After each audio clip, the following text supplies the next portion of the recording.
Marcos capítulo 14, comenzando en el versículo 1, y dice así: 2 días después era la Pascua y la fiesta de los panes sin levadura, y buscaban los principales sacerdotes y los escribas cómo prenderle por engaño y matarle. Y decían: no durante la fiesta, para que no se haga alboroto del pueblo.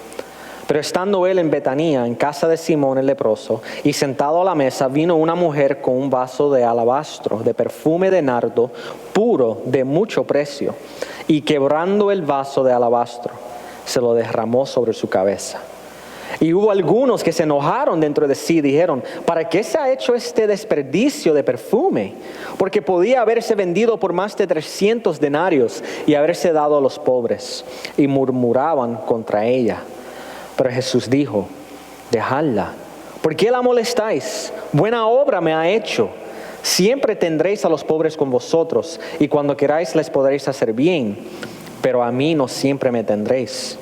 Esta ha hecho lo que podía, porque se ha anticipado a ungir mi cuerpo para la sepultura. De cierto os digo que donde quiera que se predique este evangelio en todo el mundo, también se contará lo que ésta ha hecho para memoria de ella. Entonces Judas Iscariote, uno de los 12, fue a los principales sacerdotes para entregárselo. Ellos, al oírlo, se alegraron y prometieron darle dinero. Y Judas buscaba oportunidad para entregarle. Y el primer día de la fiesta de los panes sin levadura, cuando sacrificaban el cordero de la Pascua, sus discípulos le dijeron: ¿dónde quieres que vayamos a preparar para que comas la Pascua? Y envió 2 de sus discípulos y les dijo: id a la ciudad, y os saldrá al encuentro un hombre que lleva un cántaro de agua. Seguidle. Y donde entrare, decir al señor de la casa: el maestro dice, ¿dónde está el aposento donde he de comer la Pascua con mis discípulos? Y él os mostrará un gran aposento alto, ya dispuesto. Preparad para nosotros ahí. Fueron sus discípulos y entraron en la ciudad, y hallaron como les había dicho, y prepararon la Pascua. Y cuando llegó la noche, vino él con los 12, y cuando se sentaron a la mesa mientras comían, dijo Jesús: de cierto os digo, que uno de vosotros que come conmigo, me va a entregar. Entonces ellos comenzaron a entristecerse y a decirle uno por otro: ¿seré yo? Y el otro: ¿seré yo? Él respondiendo les dijo: es uno de los 12, el que moja conmigo en el plato. A la verdad, el Hijo del Hombre va, según está escrito de él. Mas, ay de aquel hombre por quien el Hijo del Hombre es entregado. Bueno le fuera a ese hombre no haber nacido. Y mientras comían, Jesús tomó pan y bendijo y lo partió y les dijo, diciendo: tomad, esto es mi cuerpo. Y tomando la copa y habiendo dado gracia, les dio y bebieron de ella todos. Y él les dijo: esto es mi sangre del nuevo pacto, que por muchos es derramada. De cierto os digo que no beberé más del fruto de la vid hasta aquel día en que lo beba nuevo en el reino de Dios. Cuando hubieron cantado el himno, salieron al monte de los olivos. Entonces Jesús les dijo: todos os escandalizaréis de mí esta noche, porque escrito está: heriré al pastor y las ovejas serán dispersadas. Pero después que haya resucitado, iré delante de vosotros a Galilea. Entonces Pedro le dijo: aunque todos se escandalicen, yo no. Y le dijo Jesús: de cierto te digo que tú, hoy, en esta noche, antes que el gallo haya cantado 2 veces, me negarás 3 veces. Mas él con mayor insistencia decía: si me fuere necesario morir contigo, no te negaré. También todos decían lo mismo. Bajamos al 52 y ahí seguimos. Mas él, dejando la sábana, huyó desnudo. Trajeron pues a Jesús al sumo sacerdote, y se reunieron todos los principales sacerdotes y los ancianos y los escribas. Y Pedro les siguió de lejos hasta dentro del patio del sumo sacerdote, y estaba sentado con los alguaciles calentándose al fuego. Y los principales sacerdotes y todo el concilio buscaban testimonio contra Jesús para entregarle a la muerte, pero no lo hallaban, porque muchos decían falso testimonio contra él, mas sus testimonios no concordaban. Entonces, levantándose unos, dieron falso testimonio contra él, diciendo: nosotros le hemos oído decir, yo derribaré este templo hecho a mano, y en 3 días edificaré otro hecho sin mano. Pero ni aun así concordaban en el testimonio. Entonces el sumo sacerdote, levantándose en medio, preguntó a Jesús diciendo: ¿no respondes nada? ¿Qué testifican estos contra ti? Mas él callaba y nada respondía. El sumo sacerdote le volvió a preguntar y le dijo: ¿eres tú el Cristo, el Hijo del bendito? Y Jesús le dijo: yo soy. Y veréis al Hijo del hombre sentado a la diestra del poder de Dios y viniendo en las nubes del cielo. Entonces el sumo sacerdote, rasgando sus vestidos, dijo: ¿qué más necesidad tenemos de testigos? Habéis oído la blasfemia. ¿Qué os parece? Y todos ellos le condenaron, declarándole ser digno de muerte. Y algunos comenzaron a escupirle y a cubrirle el rostro y a darle de puñetazos y a decirle: profetiza. Y los alguaciles le daban de bofetadas. Estando Pedro abajo en el patio, vino una de las criadas del sumo sacerdote, y cuando vio a Pedro que se calentaba, mirándolo, dijo: ¿tú también estabas con Jesús el Nazareno? Mas él negó, diciendo: no le conozco, no sé lo que dices. Y salió a la entrada y cantó el gallo. Y la criada, viéndole otra vez, comenzó a decir a los que estaban ahí: este es de ellos. Pero él negó otra vez. Y poco después, los que estaban ahí dijeron otra vez a Pedro: verdaderamente tú eres de ellos, porque eres Galileo, y tu manera de hablar es semejante a la de ellos. Entonces él comenzó a maldecir y a jurar: no conozco a este hombre de quien habláis. Y el gallo cantó la segunda vez. Entonces Pedro se acordó de las palabras que Jesús le había dicho: antes que el gallo cante 2 veces, me negarás 3 veces. Y pensando en esto, lloraba. Oremos una vez más, hermanos. Padre, gracias por tu palabra. Pedimos, Señor, ahora en este momento que sea tu Espíritu Santo hablando, Señor, para que cada uno de nosotros podamos ser edificados y, si es necesario, confrontados, Señor. Usa tu palabra para el bien de tu pueblo y para la gloria de tu nombre, como siempre haces, Señor. A pesar del predicador, Señor, tú te aseguras de glorificarte. Gracias por eso, Señor. Pedimos que tomes control ahora en el nombre de Jesús. Amén. Pueden tomar asiento, hermanos. A veces la oscuridad revela. Así como una noche oscura nos revela a nosotros lo lindo que son las estrellas, así también en los momentos oscuros de nuestras vidas, son en esos momentos donde nosotros comenzamos a experimentar la paz y el consuelo del Señor de una forma profunda. Es fácil para nosotros olvidarnos de nuestra necesidad de Dios cuando todo anda bien, pero cuando llega la tribulación y llegan momentos difíciles y nosotros vayamos corriendo a donde el Señor, ahí en esos momentos vemos como Dios nos hace fuerte cuando aún estamos débiles. Vemos cómo se perfecciona su poder en nuestra debilidad, y vemos como aún cuando nosotros estamos agotados y cansados, Él provee para nuestras necesidades. Los momentos oscuros en nuestra vida revelan el amor y la paz y la gracia de Dios de formas muy poderosas y muy importantes. El capítulo 14 del Evangelio de San Marcos es un capítulo oscuro. Es un capítulo muy triste en la Biblia, pero mientras nosotros la vamos a ir estudiando, Dios mediante, vamos a ver el amor de Dios y vamos a ver la soberanía de Dios revelada aún en medio de tanta oscuridad. Este capítulo es el capítulo más largo del Evangelio de Marcos. Y este capítulo es el comienzo de la última parte del Evangelio. El capítulo 13, si se acuerdan, fue un capítulo largo también y fue lento. Hubo mucho detalle en la enseñanza de Jesús. Y terminó con Jesús diciendo que Él iba a regresar en gloria y en poder, y que era necesario que sus seguidores se mantenían fieles y vigilantes, ¿verdad? Despiertos. Pero cuando llegamos al 14, Marcos cambia de dirección y comienza rápidamente a hablar de los planes para matar a Jesús. Es como que nos está acordando a nosotros que antes que Él venga en poder y gloria, primero Él tiene que morir en la cruz. El resto del libro de Marcos es como lo que nosotros vimos anteriormente, es rápido, es al grano, al punto.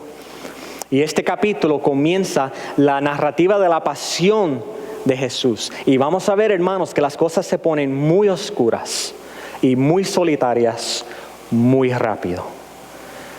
Pero también vamos a ver que hay 3 temas principales en este capítulo. Y mientras la veamos viendo y estudiando, mi oración es que el Señor conmueva nuestros corazones al considerar lo que revelan sobre su amor y fidelidad hacia su pueblo.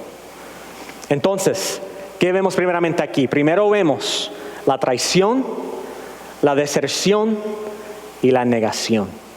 Vemos aquí la traición, la deserción y la negación. Nos lo podemos resumir con una palabra. Vemos aquí el abandono.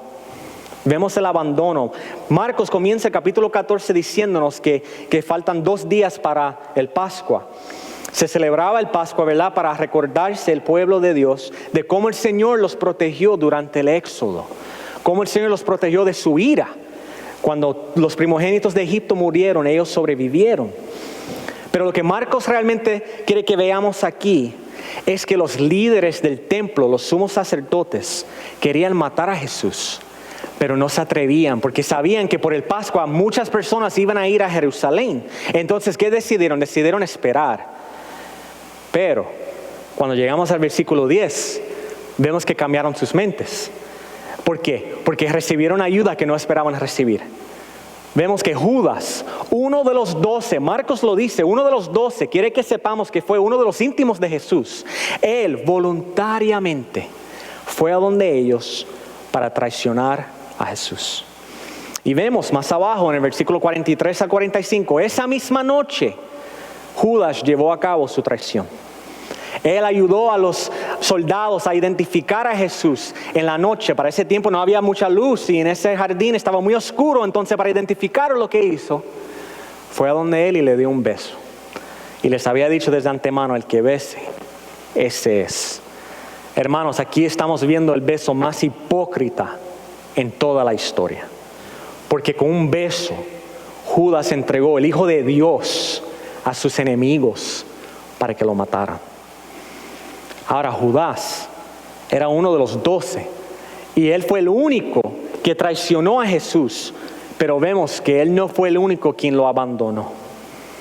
Después que Jesús celebró la cena de Pascua con sus discípulos, ¿qué él les dice en el versículo 27? Mas esta noche todos os escandalizaréis de mí. Escandalizaréis, ¿qué quiere decir eso? En otras versiones es más claro, todos lo van a abandonar. En esa noche todos lo van a abandonar. Y esa palabra en el griego de abandonar o escandalizaréis, lo que significa es que todos van a tropezar o que todos van a caer. En otras palabras, ellos van a caer y van a abandonar a Jesús, pero no es una traición categórica como que hizo Judas. Por la gracia del Señor, ellos serán restaurados.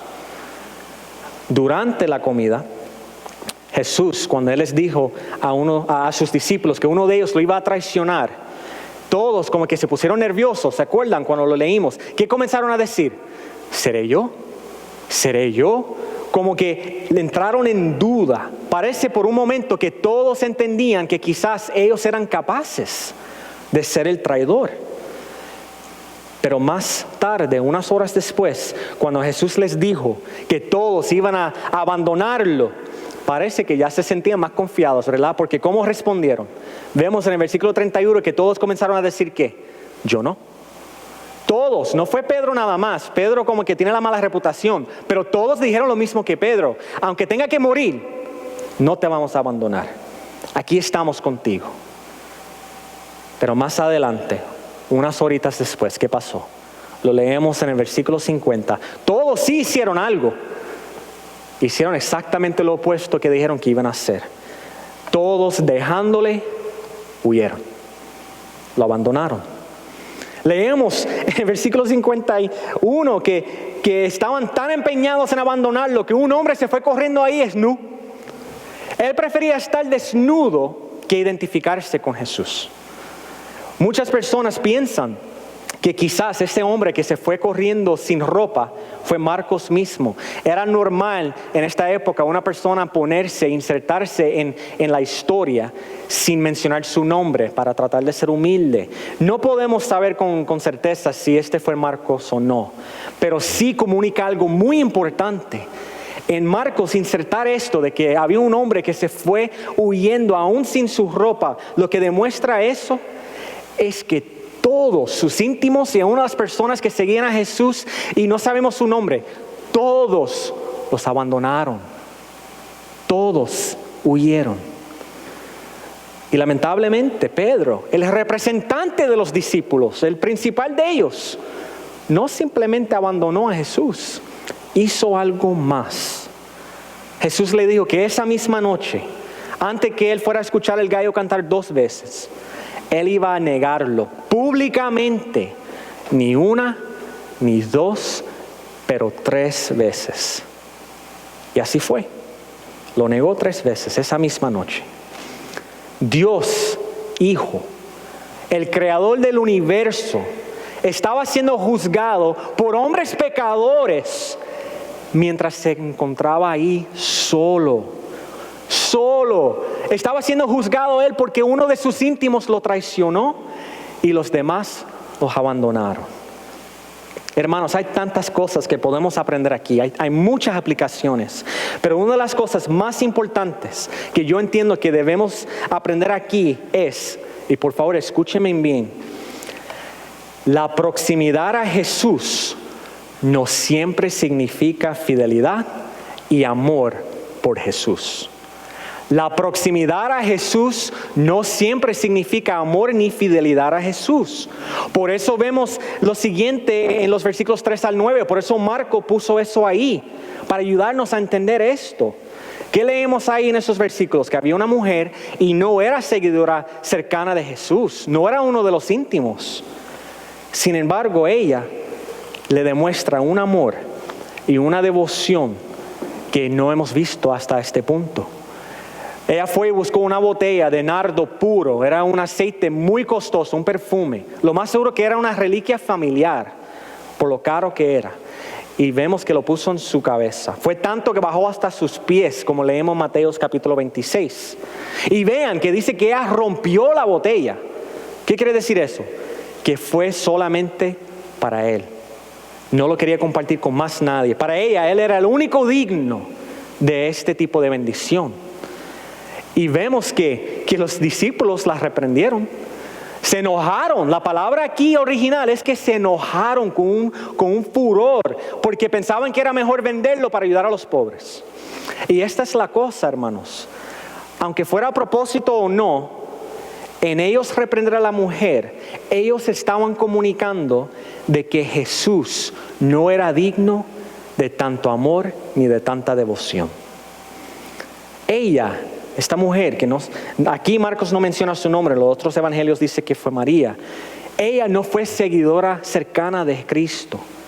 Sin embargo, vemos que ella tenía una mejor comprensión de lo valioso que era Cristo, de lo precioso que es Cristo.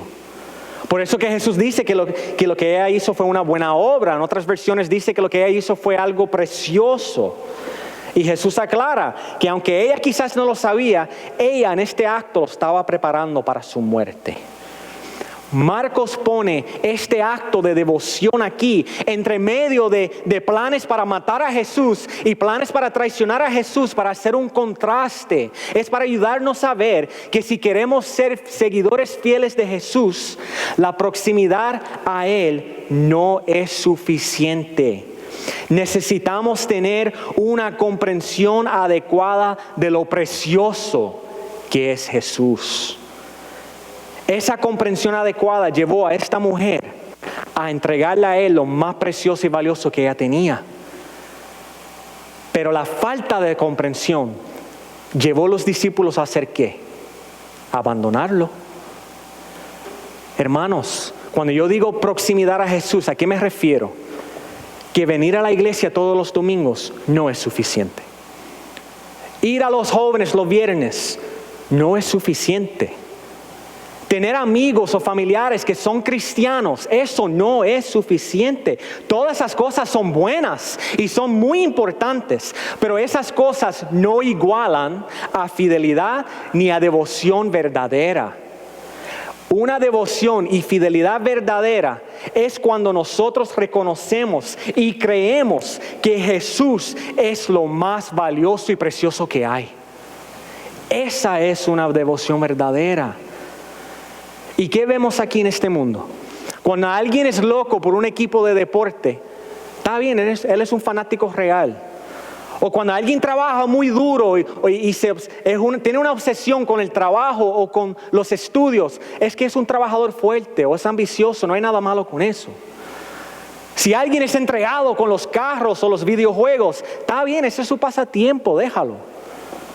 Pero cuando una persona dice, yo amo a Jesucristo y yo le quiero ser fiel a Él y yo quiero obedecerle y yo quiero honrarlo, ahí ya eso no está bien. Ese es un fanático loco religioso, no se puede confiar en Él. En otras palabras, hermano, este mundo no nos va a animar a serle fiel a Cristo. Este mundo no nos va a animar a entender que Él es lo más valioso que hay. Entonces, esta palabra es para nosotros, es para instruirnos, es para ayudarnos. ¿Cómo nos ayuda? ¿Cómo nos anima a nosotros a serle fiel, a no caer en lo mismo? Pues mira, yo creo que vemos algo muy importante en el versículo 54. En el versículo 54, ahí vemos lo que eventualmente llevó a Pedro y a los otros a abandonar a Jesús. ¿Qué lees ahí en tu Biblia en el versículo 54? ¿Qué dice? Que Pedro le seguía, pero ¿cómo? De lejos. Le seguía, pero de lejos. Mientras Jesús se encontraba adentro ante ese juicio de pecadores, esos hombres juzgándolo, y le escupían, y le estaban metiendo cantazos y puños, Pedro estaba afuera, cerquita al fuego, calentándose. Sí, claro, él estaba más cerca a Jesús que los otros discípulos, pero aún así, él le siguió de lejos. Él le siguió de una forma que para él fue ¿qué? Fue cómodo. Le siguió de una forma cómoda, una forma segura. ¿Y a qué lo llevó eso? En una última instancia lo llevó a negarlo 3 veces. Hermanos, ¿estás siguiendo a Jesús de lejitos? ¿Lo estás siguiendo de una forma que es cómoda para ti, una forma segura, que no ponga tu reputación en línea? ¿O estás tratando de decir al Señor, Señor, heme aquí, todo lo que soy es tuyo? No tengo mucho que ofrecerte, pero todo lo que tengo y todo lo que soy a ti te pertenece porque tú eres Señor. Heme aquí. ¿Cuál es? No puede ser ambas a la vez. Mi oración, hermanos, es que seamos una iglesia que esté dispuesta a seguir al Señor, cuesta lo que nos cueste. Que seguimos al Señor no de una forma que no es cómoda, no, que le seguimos al Señor entendiendo que Él es Señor y que Él merece todo nuestro ser. Y lo más precioso que tenemos, a Él le pertenece. Es de Él.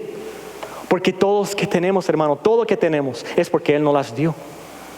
Si realmente entendemos que es Rey y Señor, entendemos que la vida, lo cual estamos viviendo, es para su gloria, es para su honra, no para nosotros hacer lo que queremos hacer. Y hermanos, es importante que nosotros, mientras pedimos al Señor que nos dé esta disposición, que nos ayude a ser fieles de esta forma, también es importante que nos recordemos sus palabras a los discípulos. ¿Qué vemos en el versículo 38?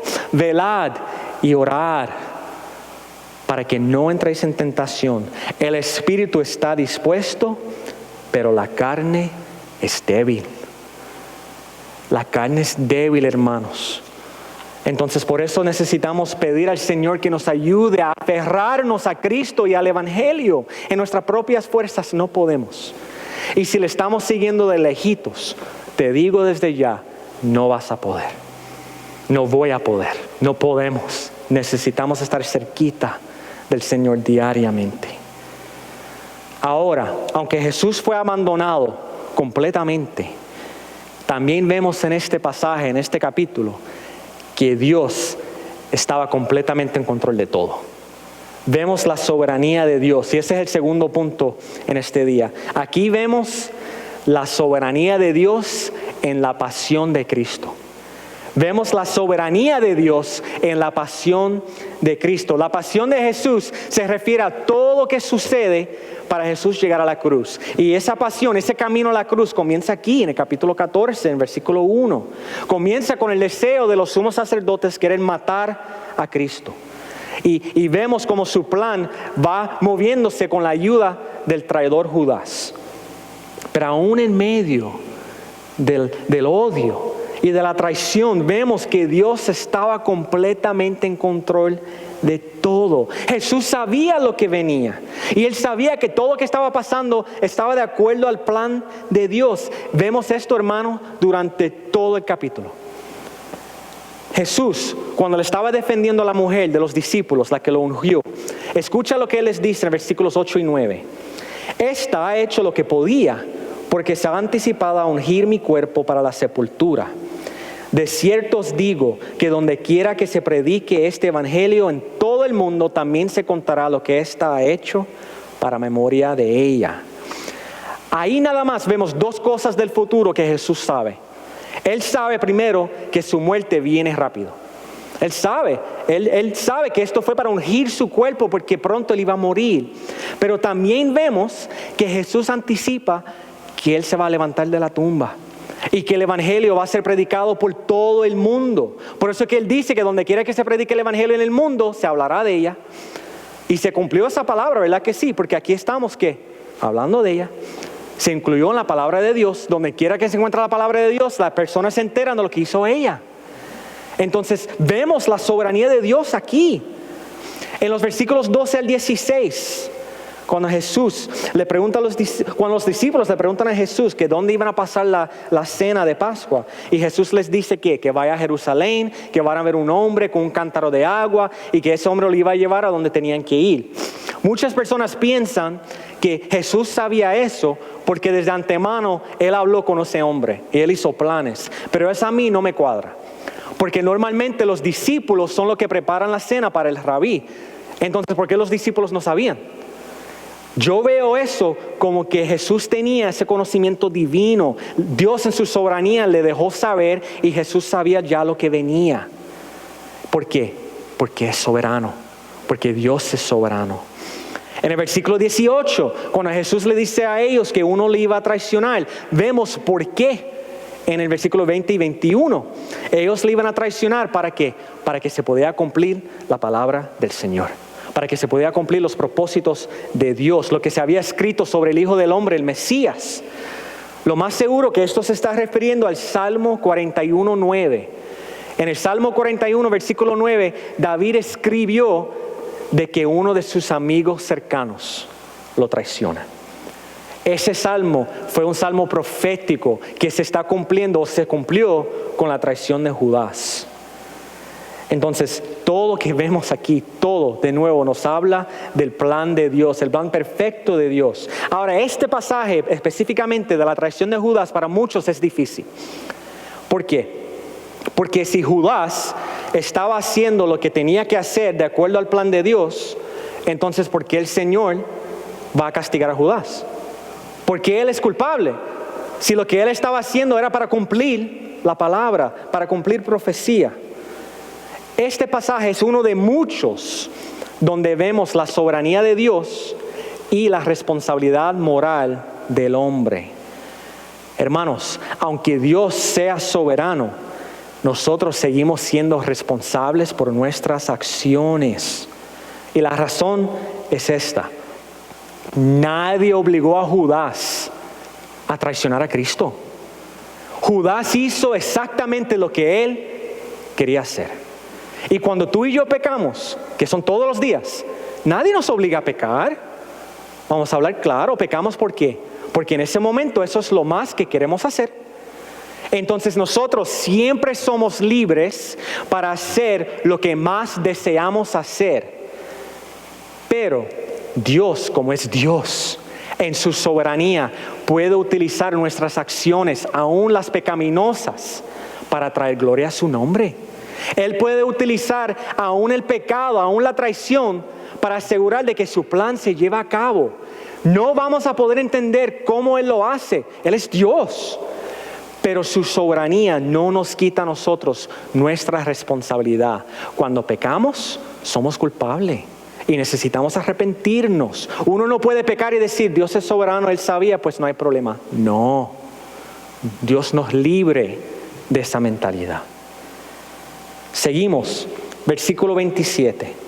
Jesús predijo de que los discípulos lo iban a abandonar, pero vean de nuevo por qué. Él cita un pasaje. Él está dejándoles saber que esto también, aún su infidelidad, su abandono, es para cumplir profecía. Y él menciona a Zacarías 13, versículo 7. Habla de cómo las ovejas huyen cuando el pastor es entregado. Ya discutimos la negación de Pedro. Más abajo en el jardín, vemos en el versículo 49, Él le dice a los mismos hombres que lo están arrestando que esto es para que se cumplan las palabras, las escrituras, para que se cumpla el plan de Dios, en otras palabras. Y hay más aquí, en el versículo 61, cuando ellos estaban tratando de testificar en contra de Jesús y no podían cuadrar sus mentiras, porque todos estaban mintiendo. Al fin, el sumo sacerdote le pregunta a él, ¿eres el Cristo, el Hijo del bendito?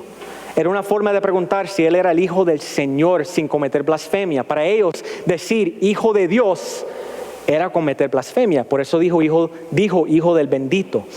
¿Y cómo Jesús le contesta? Yo soy. Y veréis al Hijo del Hombre sentado a la diestra del poder de Dios. Y esta traducción no es la mejor. Lo que realmente dijo Jesús ahí es sentado a la diestra del poder. Él también usó otra palabra para no cometer blasfemia. Y después dice que, y viniendo en las nubes del cielo, iba a venir, iba a regresar. Jesús, por fin, es la primera vez en el Evangelio de Marcos que Él dice públicamente, sí, yo soy. Lo hemos visto en privado, pero ¿qué le decía a sus discípulos? No se lo digas a nadie. ¿Verdad? Él ha dicho cosas para dejarnos entender que Él era Hijo de Dios. Se llamó Hijo del Hombre, el Hijo de David. Pero es la primera vez que sale públicamente que Él es el Cristo, que Él es el Mesías. Y no solamente dice que Él es el Mesías, sino que Él cita Salmo 110 y Daniel 7. Y Él cita esos pasajes porque en esos pasajes leemos que el Hijo del Hombre se va a sentar a la mano derecha del Señor y que Él va a volver para juzgar al mundo. Y vean, Él se lo está diciendo a los hombres que lo están juzgando a Él, como quien dice, hoy tú me juzgas a mí, pero vendrá el día que yo será tu juez. Así les habló. ¿Y por qué ahora? ¿Por qué Cristo o Jesús dice públicamente en este momento que Él es el Mesías? ¿Por qué ahora? Aun cuando sabe que en decirlo le va a costar su vida. Sin embargo lo dice. ¿Por qué? Porque entendía que había llegado el momento perfecto del Señor. Este era el momento para el Cordero perfecto de la Pascua entregar su vida. Entonces lo dijo sin temor, sabiendo lo que venía, porque sabía en la soberanía de Dios que era el tiempo para hacerlo. Hermanos, no es coincidencia de que todo esto sucede durante la semana de Pascua. Es porque Dios estaba cambiando cómo nosotros veamos la celebración de Pascua. Cristo es el Cordero perfecto. Él es el último sacrificio de Pascua. Ya no hace falta más nada. Por eso sucedió durante este tiempo, para dejarles saber que Él es el último Cordero que hay que venir y Él es el último Cordero que se tiene que sacrificar para los pecados del pueblo.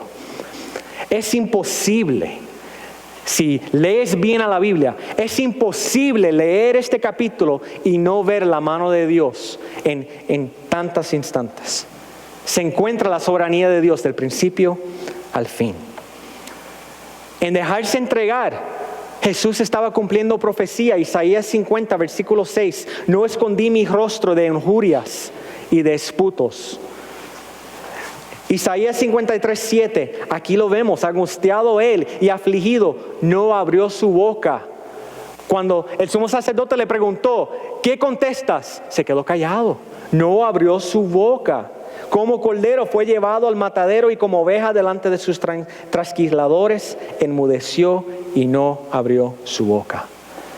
Cristo sabía, Jesús sabía que Él estaba cumpliendo el plan de Dios. En medio de tanta oscuridad, en medio de tanto dolor, cuando parecían que las cosas se estaban volviendo fuera de control, Dios nos permite ver en su palabra de que realmente todo estaba sucediendo exactamente como Él quería. Todo estaba sucediendo de acuerdo a su plan perfecto. Hermanos, desde antes de la fundación del mundo, Dios el Padre, Dios el Hijo y el Espíritu Santo, ellos, entre ellos mismos, no solamente decidieron crear a todo, ellos también desde antes de la fundación del mundo establecieron un plan de redención porque sabían que con la creación su pueblo iba a caer en el pecado. Entonces ellos planificaron desde antes qué iban a hacer para salvar al pueblo de Dios. Y lo que estamos viendo aquí es que nada ni nadie puede dañar los planes de Dios. Nada ni nadie lo puede hacer. Aún en momentos como estos vemos que Dios es soberano, que Él está en control. Todo fue para que ¿qué? Para que se pudiera cumplir las Escrituras. Para que el Hijo del Hombre podía redimir al pueblo del Señor. Ahora, como aplicación para nosotros, aunque sabemos que Dios es soberano, aunque sabemos que el Señor está en control de todo, eso no quiere decir que nosotros no debemos pedirle ayuda al Señor en la oración. Eso no quiere decir que no tenemos que ir a donde Él diariamente para pedir que nos dé gracia y fortaleza. Como vimos con los discípulos, ¿a qué lleva la autosuficiencia? Al abandono. No somos autosuficientes, hermanos. Piensen en Jesús mismo. Cuando Él estaba en el jardín, ¿qué le estaba haciendo Él? Orando al Padre, pidiendo fortaleza al Padre. ¿Hacemos nosotros eso? En momentos difíciles nos arrodillamos ante el Señor y pedimos que nos ayude, que nos dé gracia y fortaleza, que nos dé sabiduría, o tratamos de seguir adelante en nuestra propia fuerza. Piensan en esto. Jesús, el Hijo de Dios, se llevó con Él los tres íntimos al jardín y les pidió que oraran. Y les dijo a ellos cómo Él se sentía, que Él estaba muy angustiado. Hermanos, en otras palabras, Jesús pidió ayuda. Pidió ayuda a ellos, pidió que oraran por Él. Entonces, ¿por qué para nosotros es tan difícil dejarles saber a los hermanos en la iglesia por lo que estamos pasando? ¿Por qué nos cuesta dejarles saber a un hermano que necesitamos oración por este pecado o con esta lucha? ¿Somos más fuertes que Cristo? No. Nos cuesta pedir ayuda a la familia de Cristo y sin embargo vemos que Jesús mismo lo hizo. Entonces, aunque sabemos que Dios es soberano, necesitamos ser humildes y depender del Señor. Porque, hermanos, como ya muy bien sabemos todos, a veces esta vida va a traer momentos muy oscuros. Este pasaje nos acuerda también que aunque haya momentos oscuros y difíciles, eso no quiere decir que no estamos en el mismo centro del plan de Dios para nuestra vida. Jesús estaba pasando por un momento muy difícil, pero no había duda de que Él estaba haciendo la voluntad perfecta de Dios. Él sabía que sufrir la ira de Dios significaba que Él iba a ser abandonado por el Señor. Sin embargo, ¿qué vemos? Que siguió adelante, entendía que aunque es difícil, sigue siendo la voluntad de Dios. Hermanos, a veces el Señor nos llama a cosas difíciles. Y lo hace para demostrar su poder en nuestra debilidad para la gloria de su nombre. Porque sea difícil no quiere decir que ya Dios perdió control. No. Lo que significa es que Él quiere hacer una obra en nosotros y a través de nosotros para la gloria de su nombre. La cruz, jamás vamos a poder entender lo difícil que fue sufrir en la cruz. Jamás. Pero Jesús no la evitó. No la evitó. Siguió adelante porque entendía que Dios estaba en control. Y gloria a Dios que no la evitó. Porque es por la cruz que tú y yo podemos ser salvos. Y eso nos lleva al último punto en esta mañana. Aquí vemos la necesidad de la cruz. Vemos la necesidad de la cruz. Como ya les dije, no es una coincidencia de que esto sucedió durante la Pascua. Vemos en las palabras de Jesús en versículos 22 al 25, cuando Él partió el pan y les dijo a sus discípulos, este es mi cuerpo. Él estaba dejando saber que ese era su cuerpo que iba a ser entregado por ellos. De igual forma, dijo que su sangre era para establecer que el nuevo pacto que leemos en Jeremías 31, versículo 31. Pero para que el pan realmente podía representar su cuerpo y para que la bebida, el vino, podía representar su sangre, ¿qué tenía que suceder? Él tenía que ir a la cruz. Él tenía que entregar su vida. Si fueras a leer Éxodos capítulo 24, ahí vemos cuando Dios entró en pacto con su pueblo. ¿Y qué pasó cuando Dios estableció el pacto? Moisés derramó la sangre del cordero sobre el pueblo. No puede haber un pacto sin derramamiento de sangre. Entonces Jesús tenía que ir a la cruz y Él lo sabía. Él sabía que Él tenía que ir. No se necesitarán más corderos pascuales después de Él, pero Él tenía que ser el último cordero pascual. De igual forma, en su tribulación en el jardín, ahí también vemos la necesidad de la cruz. Necesitamos recordarnos que Jesús era completamente Dios, pero también era completamente hombre. Y como hombre, pensar en ir a la cruz y sufrir la ira del Padre fue difícil. Fue una carga, más de lo que podemos imaginar. Por eso en su humanidad, Él le pidió al Señor en oración lo siguiente: Abba, Padre, todas las cosas son posibles para ti.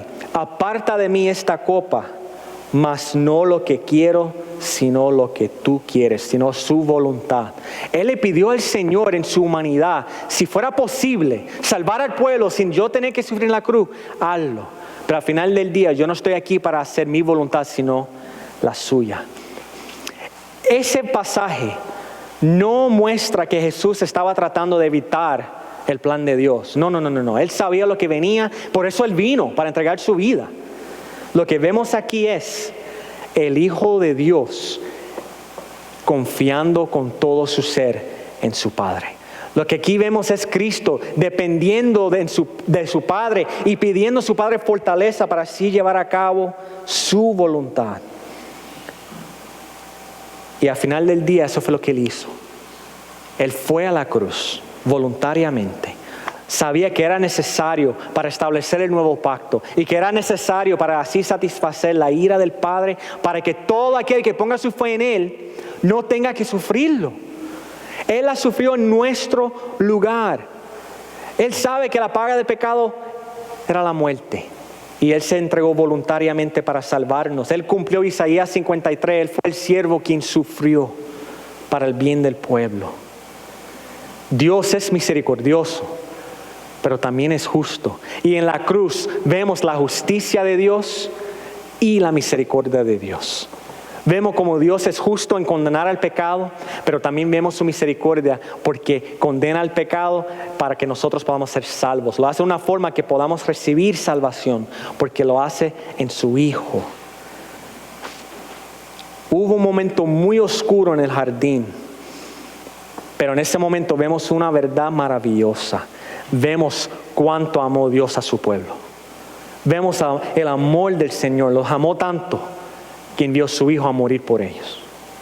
Y Jesús, el Hijo, amó tanto al pueblo de Dios, a los suyos, que Él vino voluntariamente para ir a la cruz. ¿A morir por quién? Por discípulos que lo abandonaron. A morir por personas que lo trataron como lo trataron. Hermanos, a morir por personas como tú y yo. Discípulos imperfectos que somos también. Discípulos que caen todos los días. Y si eres cristiano, sabes que nuestra esperanza no depende de nosotros. Somos salvos no es porque somos los más fieles. sino porque dependemos de aquel quien entregó su vida por nosotros. Nuestra esperanza está en Cristo y en Cristo nada más. Porque hay días que nosotros queremos abandonar al Señor y es Él en su fidelidad que nos mantiene firme. Entonces, si no conoces al Señor hoy día, te invito a que pongas tu fe en Él. Te invito a que creas el Evangelio, que Cristo vino voluntariamente por amor y fue a la cruz a morir por el pecado de todo aquel que pone su fe en Él. Y en esa cruz Él sufrió la ira del Padre para que tú no la tengas que sufrir. Él estuvo sin pecado, pero murió por pecadores. Y la palabra dice que cuando ponemos nuestra fe en Él, Él nos da su justicia y nuestro pecado cae sobre sus hombros. Él es nuestro sustituto. Y no es un sustituto muerto, sino que al tercer día se levantó de la tumba y ahora Él vive a la mano derecha del Padre. Y como ya leímos, Él va a regresar para juzgar. Entonces, hoy puede ser el día de salvación. Te invito a que hoy pongas tu fe en Jesús, que te arrepientes de tu pecado y que clames a Él para que te salve. Y serás un discípulo imperfecto, pero serás un hijo o hija de Dios. Y mientras tu fe está en Él, sabemos que cuando vuelva a juzgar, no vamos a poder parar delante del Padre y decir, Señor, soy uno de los tuyos. No por lo que yo hice, sino porque mi fe está en tu Hijo Jesús. Amén. Oremos, hermanos. Padre, una vez más te damos gracias por tu palabra. Pedimos, Señor, que las semillas que se sembraron hoy den fruto. Que tú la utilices, Señor, para conmovernos y para animarnos, Señor, a fijar nuestra mirada en ti. Perdónanos, Señor, porque a veces te seguimos de lejos, Señor. A veces nuestra comodidad nos importa más que tu gloria y tu honra, Señor.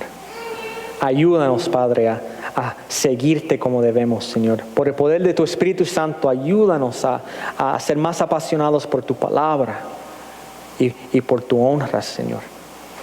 En nuestras propias fuerzas no podemos, Señor, pero por el Espíritu Santo que mora en nosotros sí podemos. Entonces pedimos, Señor, nos humillamos ante ti, pedimos que nos ayude. Y de igual forma pedimos, Señor, que si hay alguien aquí que no te conoce, que hoy no salgan de este edificio sin poner su fe en ti, Señor, para que sean salvos. Lo pedimos en el nombre de Jesús. Amén.